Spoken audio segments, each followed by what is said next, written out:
Welcome to exam wait. स्वागत है आपका रचनाकार के नए वीडियो में।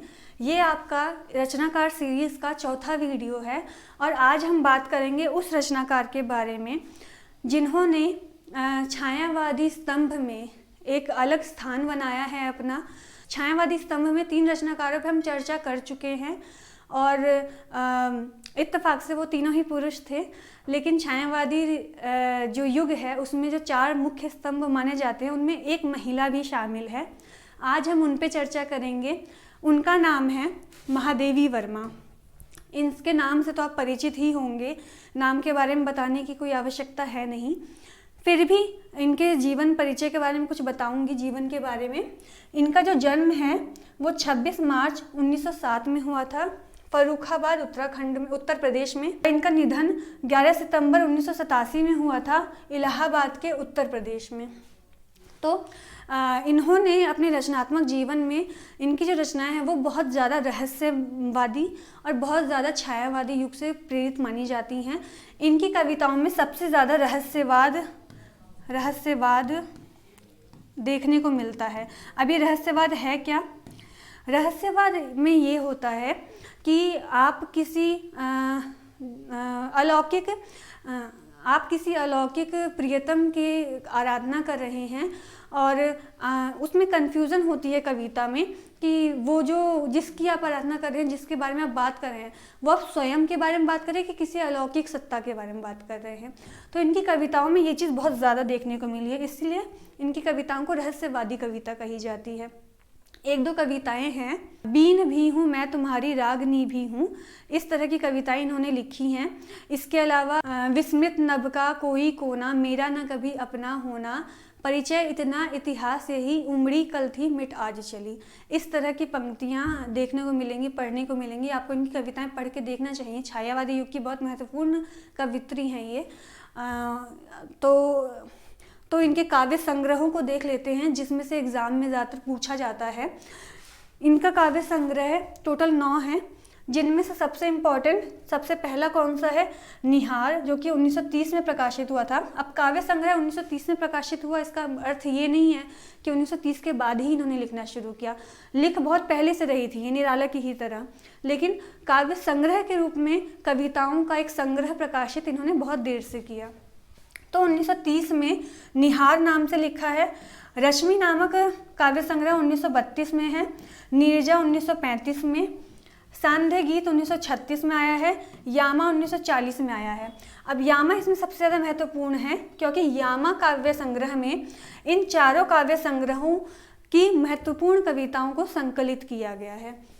इसके बाद है दीपशिखा, सप्तपर्णा, प्रथम आयाम और अग्निरेखा।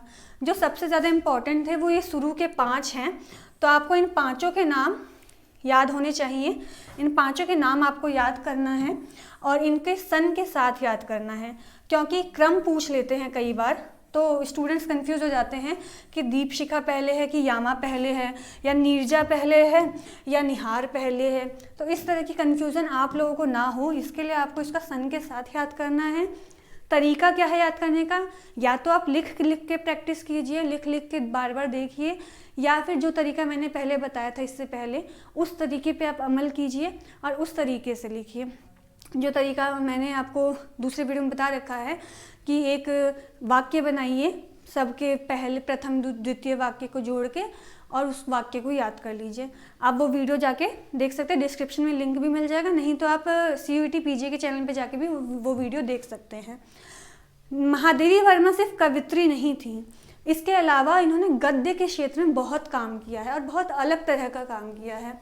महादेवी वर्मा के जो गद्य साहित्य हैं उनमें इम्पॉर्टेंट है रेखाचित्र, संस्मरण, भाषण, निबंध, ललित निबंध, कहानियाँ। तो इसके अलावा ये बहुत सारी चीज़ लिखी थी उन्होंने। तो रेखा चित्र पहले देखते हैं। अतीत के चलचित्र और स्मृति की रेखाएं, ये 2 हैं रेखा चित्र इनकी। संस्मरण में क्या है? पथ के साथी।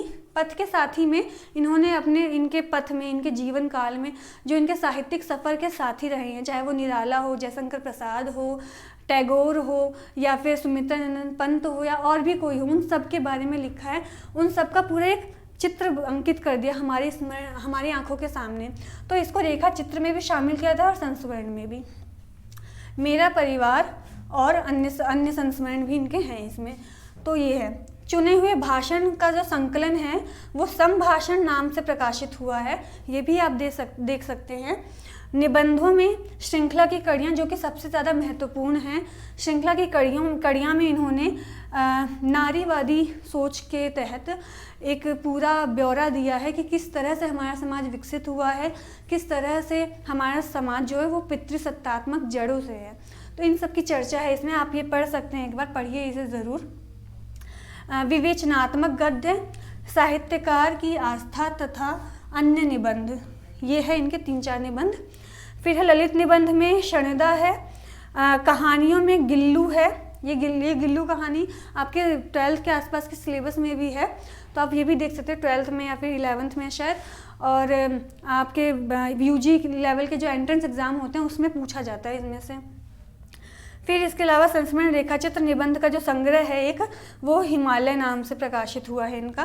तो ये सारी गद्य रचनाएं भी इनकी देख सकते हैं आप। ये जो रचनाएं हैं ये इनकी काव्य रचनाओं से बिल्कुल अलग है।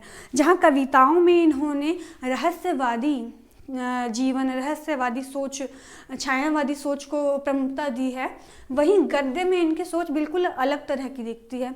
बिल्कुल विकसित और विकासशील नारी के रूप में इन्होंने अपने आप को प्रमुखता दी है। और इनके जो ये गद्य साहित्य है उसमें हमें देखने को मिलता है कि इनका गद्य साहित्य किस तरह से प्रौढ़ है। मुझे कविताओं से ज़्यादा इनका गद्य साहित्य पसंद आया। आप भी पढ़िए, देखिए आपको क्या पसंद आता है। और इनका जो काव्य है इस काव्य को और ये जो गद्य हैं इन सबको ज़रूर पढ़िए। ख़ास तौर से मैं आपको कुछ बता देती हूँ, कुछ जो आपको ज़रूर देखनी चाहिए, क्योंकि अगर आप यूजी, पीजी या जीआरएफ, पीएचडी लेवल का कोई सा भी एग्ज़ाम देते हैं तो उसमें कहाँ किस साहित्य से पूछा जा सकता है वो मैं आपको ज़रा बता देती हूँ अभी। सबसे पहले आपको श्रृंखला की कड़ियाँ देख लेनी है, क्योंकि श्रृंखला की कड़ियाँ से आ जाता है सवाल कई बार। इसके अलावा पथ के साथी और मेरा परिवार, ये तीनों चीज़ें ज़रूर देख लेनी है आपको। इन तीनों में से कई बार सवाल पूछ लेते हैं, बाकी सबके सन तो आपको याद करने ही हैं। ये था हमारा रचनाकार सीरीज़ का चौथा वीडियो। और छायावादी युग के जो 4 प्रमुख स्तंभ थे उनके बारे में हमने इसमें बना दिया। अब आप मुझे बताइए कि अगली वीडियो में किस रचनाकार की बात करूं या किन रचनाकार के समूहों की बात करूं। जैसे छायावादी समूह के 4 स्तंभों की बात की 4 एपिसोड में, अब अगला एपिसोड किस पे आना चाहिए ये आप मुझे बताइए, कमेंट कीजिए, मैं कमेंट का वेट करूँगी। अगला वीडियो उसी पे आएगा। उसके बाद मिलेंगे अगली वीडियो में। तब तक के लिए पढ़ते रहिए और अपना ध्यान रखिए और जुड़े रहें एग्ज़ाम के बैच के साथ, ताकि तुरंत टाइम टू टाइम आपको नोटिफिकेशन मिलता रहे।